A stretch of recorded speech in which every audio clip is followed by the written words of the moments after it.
hate that idea of feeling guilty as a mum, feeling guilty all the time. Oh gosh, I know that feeling. Actually, I wonder, do you think all mums have that feeling? I think we do. I think we do. It might show in different ways. So Okay. I think for some mums, it's feeling guilty that you can't juggle both work and the children. For some mums, that might possibly have been me. Why can't I be one of those mums who can bake happily with their children and make a mess? Why can't I be one of those mums who loves crafting? But I'm just not one of those Or mums. my one was, why can't I be one of those mums who leaves the house and I look perfectly dressed? I haven't got like marks and stains and everything on me. I just like, yeah, I was like, why is that not me? Why can't I Yeah, be like those mums I see? How did they do it? I know, I know. It's what is it? The comparison is the thief of joy. Isn't that what Yeah, I I, know. Yeah, I but think? I swear I never saw another mum as disheveled as me. Do I you don't think know, that existed. I mean, I always get the best compliments. Zoe, you look amazing. I'm like, oh, today I brushed my hair. Thank you. Thank you for that. I'm going to own that one. Thank you. Actually, talking of it like that, it's like it's true. It's like it's you brushed your hair one day, you know? It's like, oh wow, I actually paid attention to myself. But I Yeah. have mums who don't even go to the toilet. Like Wow. seriously, they'll hold on and hold on. I Not, mean, at not least even, yeah, I I was got going to there. say, It's just that I got interrupted, you or know? you'd have an audience. Do these poor mums Yes, not that's have right. an audience? Do For the they? 2 minutes, you know, you Yeah. disappear like for 2 minutes, Yeah. if that, to go to the toilet.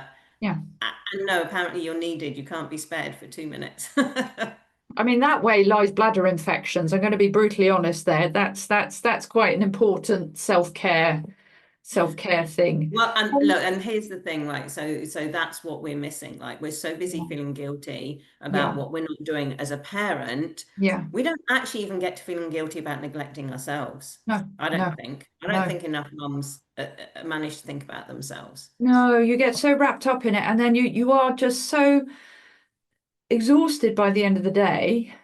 There is no space to think about what you need aside from maybe a warm cup of tea. Mm. Um, I mean, Or a glass of wine. or a glass of wine or gin. I'm going to go back to the toilet example, but thinking about how we can have sort of moments of self-care or, really trying our best to look after ourselves, is having special toilet books for the children. Hmm. So they can sit, it's okay, mummy's going to the loo. Here are your Mm. special books just for the toilet. You may read these Mm. books only here. So I may Mm. avail myself of the facilities, keeping an eye on you. Yeah. Yeah, but it's true, isn't it? But I think a big part of it is unless you've kind of got a community or your family around where you can call up and say, can you take the children for a couple of hours? Or could you come in for an hour or so? Or husband, father, could you just take half a day off work? I just need that That's pause. almost like a luxury that we don't have these days, I Yeah, feel. Like yeah, some mums do, yeah, but a lot don't. You know, there just isn't that time and space for ourselves. So yeah. we're spending all this time feeling guilty about what we're not doing for our Mhm. kids. We're completely neglecting what we're not doing for ourselves. Yeah. We still want to be there doing more for our kids. Mhm. Why? What Mhm. you talked about comparison. Is that what it is? Are we Yeah. comparing all the time that we should be doing better? I think there is a bit of that. And I also think because of education system, society at the moment, it's quite competitive. There is a Mm, sense of everything has to be happening at this particular stage. And if it doesn't happen at this particular stage, you have failed. And the kind of the fear of failure is very much built into a lot of elements of societal expectations now. And we feel that with our children. And it actually, I mean, I've had conversations with mums who have been just run ragged. And you say, mm, well, maybe only have 3 activities, extracurricular activities a week rather than mm. 5. Maybe cut it down. And they just, the kind of, although they want to break, the thought of actually letting go. And you say, it's just for a term, can give up ballet for a term. Is little Gertrude going to be joining the Royal Ballet, age 11? No, no, no. So you could probably give it up for a term. Um, it's really hard. I think a lot of So we're trying to do too much. yeah, Like we see the mum who does the baking, so we want to be the baking mum. We see the yeah, mum who does the school trips and yeah, takes the kids to after school activities, so yeah, we want to be the mum who does that. We want to be the mum who does all those things. Only then are we a yeah, good mum. yeah, So we need to change our view then of what yeah, being a good mum is, do yeah, we? yeah. That And I will think that stop us feeling guilty? well, I think what we actually need to focus on, rather than the out, which we do automatically, is actually focusing on the in. When are our children and when is our family at peace? So for some people, it might be only little snippets in the week. Focus in on those moments and what is happening in those moments. Is it actually blobbing about on a Saturday morning? Is it, do you know what, we have a walk? Maybe get rid of the ballet and replace that with a family walk. I think when you start to kind of get really grounded and discover what it is that makes the family tick, as well as filling your bottle, then you start to have a bit more space and you start to go, okay, what kind of mum am I? I mean, I know that I am a mum. I love my small children. I generally struggle with small children. I find them quite overstimulating. Even though I volunteered to do the parish All Saints party the other week with a mum who's amazing with small children. But I said at the end, I was like, I'm glad I've done this for the parish. I will not be doing this again. Next time, I will be doing the teas and coffees because I love doing that. That I love Yeah, doing. And I think, again, as mums, we go, okay, so I'm not the baking mum, I'm not the yeah. crafting mum, but maybe I'm the, come on, let's go for a run outside mum. Maybe I'm the, um, the sitting down reading a book mum. Maybe I'm the, come on, we're going to go gardening mum. And So then, so focus on your strengths yeah, of what mum you are. yeah, Okay, yeah, you touched earlier on my area of whole needs parenting, which is yeah, all about that connection yeah. between the mum and children. And because you talked about, just like going for a walk, or it was all Mm, like very easy things in some mm, ways, spending yeah, some time together. And it yeah, reminded me of the post this week I put in my group, my Confident Mums Hub, was yeah. my parent tip was having a meal together.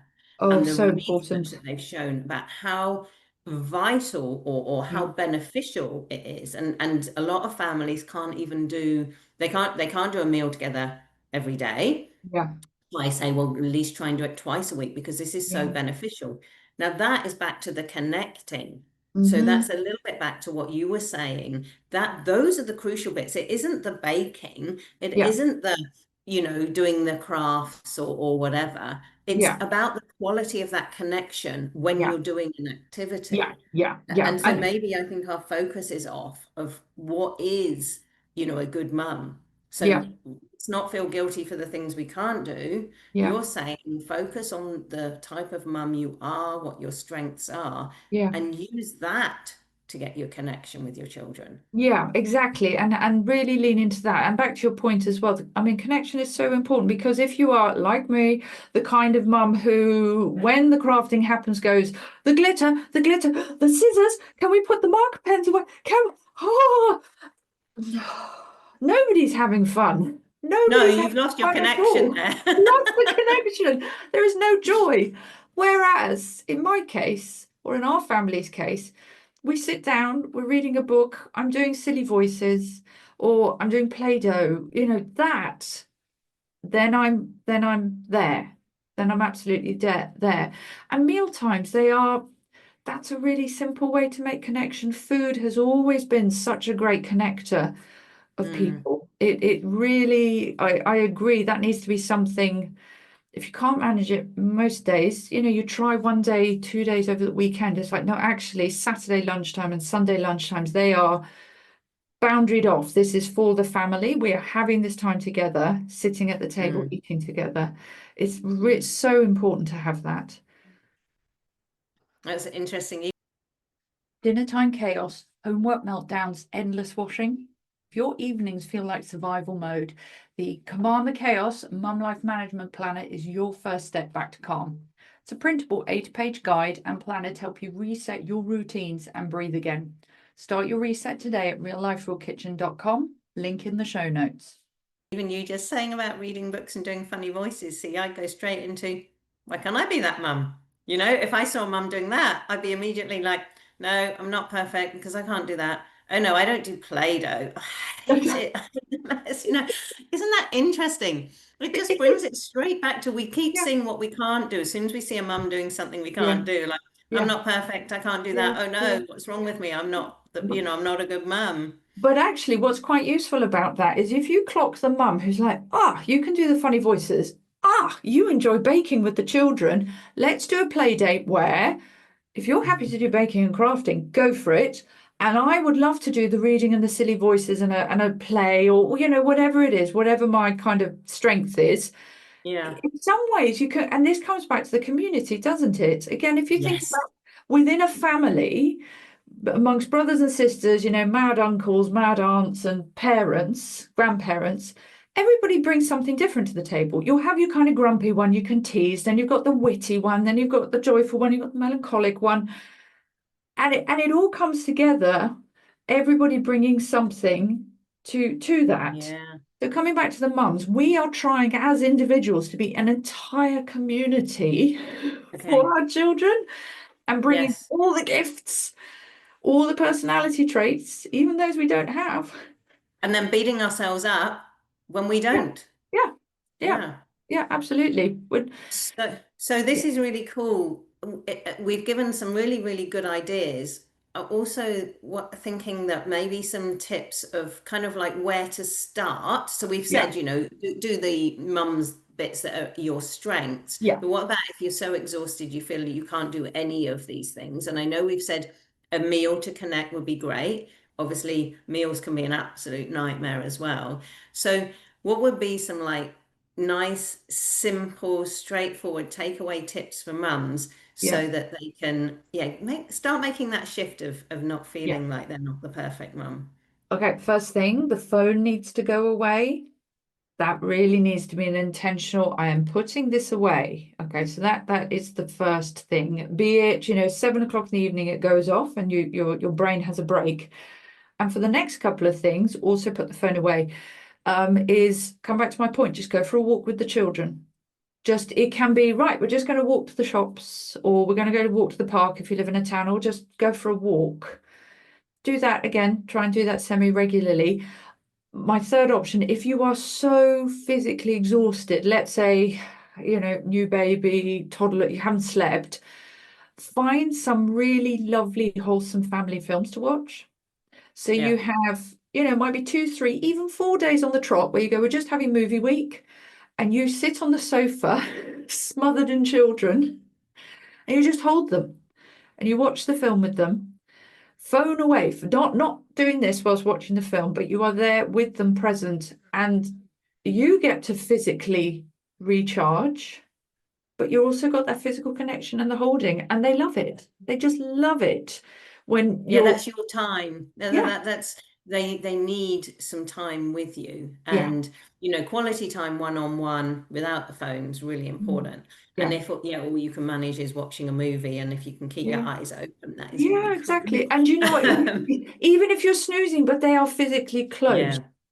and that's, I mean, No, I remember, so I was at that complete yeah, exhausted, you know, phase. So when my husband died, I literally was like, I honestly achieving a day, every day I would get to like 7 or 8 p.m. and go, oh my God, I did it. And achieving a day was literally as much as just all I had to do was feed the kids. I say yeah, all, it was massive. They yeah, had to be fed and they had to go to school. Well, two of them were school, two weren't.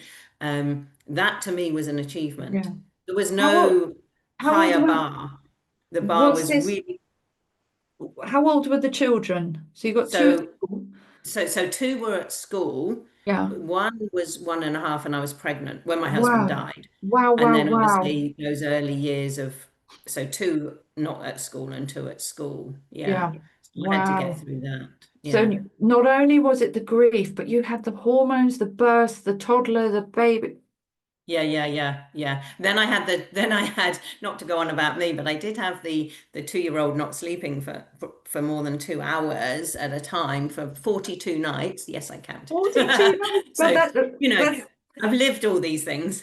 That's beyond They're biblical. I real. think even Noah, it wasn't raining for more than 40 days. So that's, yes, well done, Vanessa.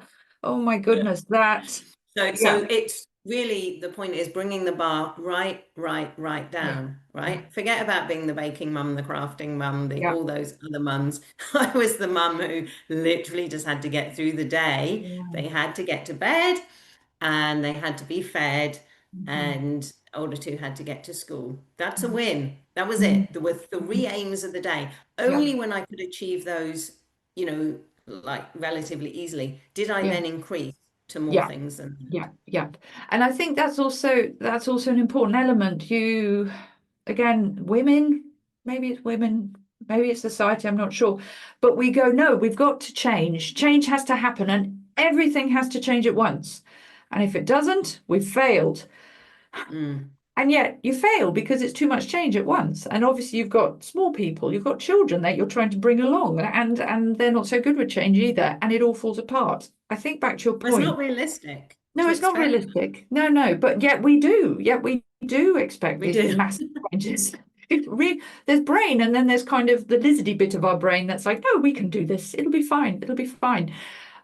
So yes, I think I think that was my problem for a lot of life was expecting I could do more than I yeah, could, yeah, and then putting that pressure on myself. It's literally, to coin a phrase, setting myself up to fail, yeah, because I just kept adding on things that I couldn't possibly achieve. Like yeah, I can't, if I can't bake, which I can't, I yeah, would never be the baking mum. So why am I putting pressure on myself? But that's just one example that we've been kind of talking about, but there were so many things. I yeah. had all these expectations of myself. They weren't realistic. And Hmm. maybe if you picked one of them, you could achieve one of them. But as mums, we want to do all of them. So Yeah, you have to totally bring the bar down, stop trying to expect that you can do all these things. yeah, And some mums are trying to work as well. So not yeah, only are you yeah, being the mum at home doing all those high expectation things of running a home, and then you've got to work as well. yeah. Seriously, who said we're supposed to be able to do all these I know, things? I know. And also, I mean, again, thinking about your situation as a widow, but those who are single mums, you don't have anyone to do the code blue jobs. You've got to do the code blue jobs. I mean, it's like the plungers, the bins, all of these things, which, look, I'm sure there are ladies out there who go, oh, yes, the bins. Most don't. That's usually sort of Mm, handed over. mm, So you've got to mm, do it all. Yeah, I think there is. But then we get so stuck in our own heads. It's coming back to lack of community. You haven't got your family around. You haven't got your mum sort of saying, is this realistic? You haven't got those voices of, I don't want to say sanity, but those voices who are grounded and who know you and can say, it's okay. You can let go. It's going to be all right. It's going to be all mm. right. So, Well, I have to say, I had a doctor at one point and he said, you're trying to do too much. I just went, oh, don't be so ridiculous, and walked out. But then I thought about it. So I cut down what I was doing. yeah, I was still doing too much. I did that so many times. It took me yeah, like over 5 years to cut down and cut down and cut down. yeah. So if I want to leave everyone with one like takeaway tip is I Hmm. guarantee you're trying to do too much. You are Hmm. already doing too much. You're trying to do more. You're trying to do too much. Please don't even cut it down, like, because you could take 5 years to keep reducing it. Just stop and say, Yeah, what are my basic essentials? What are my three things that I have to do to go, yes, I've achieved today. yeah. I am a good mum. Yeah, yeah. And it's also really, if you are working or it is really carving that time out for yourself to reflect. I think what a lot of mums also don't do, they don't have, I call it my running away time. So I get, now granted I'm homeschooling, so I'm at home with the children a lot. But to say, do you know, there's going to be a couple of hours a week where I just do my thing. I'm not in the home folding or whatever it is that needs to be done. I'm not at the supermarket. I am out. Again, if you need a walk, if a museum is your thing, if going to the gym is your thing, or in my case, just sitting in a cafe and watching the world go by, whatever it is, that gives you a little bit of headspace just to have that Mm, break. If that's mm, possible, that's again really important. And coming back to your point, you can then step out, reflect. What are the simplest things? And it is, as you say, school. If you get your children to school, get them fed and get them to bed in one piece. Clean, bonus. But if they're not clean, their immune systems are going to be excellent. So, win, win, win, win. So, Cool. yeah, brilliant, brilliant. Okay, Vanessa. So, have you got anything else to add to that? No, I think that's very good. I think that's probably enough, really. Okay, I'll stop the recording now. If you've enjoyed this episode, don't forget to like, share, and subscribe. That's how we get the word out to help all those other mums out there who are curious, questioning, just looking for a little bit of support in this crazy, crazy world. Don't forget, like, share, and subscribe.